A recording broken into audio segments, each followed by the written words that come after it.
And ఈ రోజు మీరు చూస్తే ఈ చంద్రబాబు నాయుడు గారు 3,900 కోట్ల ఈ స్కాలర్షిప్లు కానీ ఫీజు రియంబర్స్మెంట్ బకాయిలకు మాత్రమే ఆపలేదండి.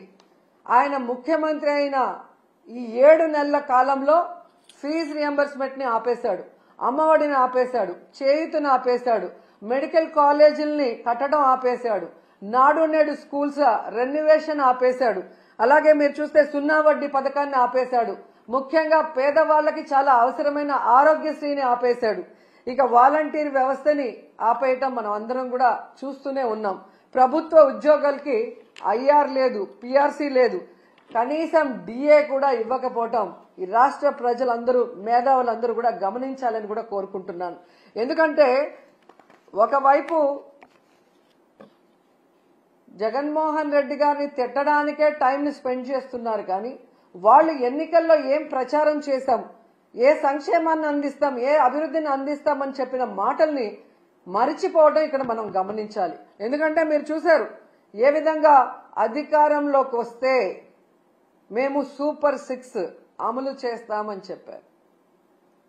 ఈయన లోకేష్ అయితే మేము సూపర్ 6 అమలు చేయకపోతే నా కాలర్ పట్టుకొని అడగండి అన్నారు. ఏ కాలర్ అండి? రైట్ కాలరా, లెఫ్ట్ కాలరా? అంటే కాలర్ పట్టుకొని నిలదీసి అడిగితే తప్ప మీరు సూపర్ 6 అమలు చేయరా? ఈరోజు చూస్తే చంద్రబాబు నాయుడు గారు ఎంత కూల్గా సంపద సృష్టించాక ఆదాయం పెరిగాక అప్పుడు సూపర్ 6 ని అమలు చేస్తామని చావు కబురు చల్లగా చెప్తున్నారు. మరి ఆ రోజు చంద్రబాబు నాయుడు గారు, పవన్ కళ్యాణ్ గారు ఎన్నికల్లో ప్రచారం చేస్తున్నప్పుడు మీకు తెలీదా? ఎందుకు ఆ రోజు ఇదే మాట చెప్పలేదు?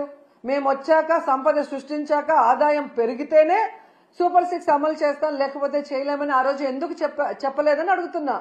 ప్రజల్ని మోసం చేయాలన్న ఆలోచనతోనే కదా అబద్ధం చెప్పారు.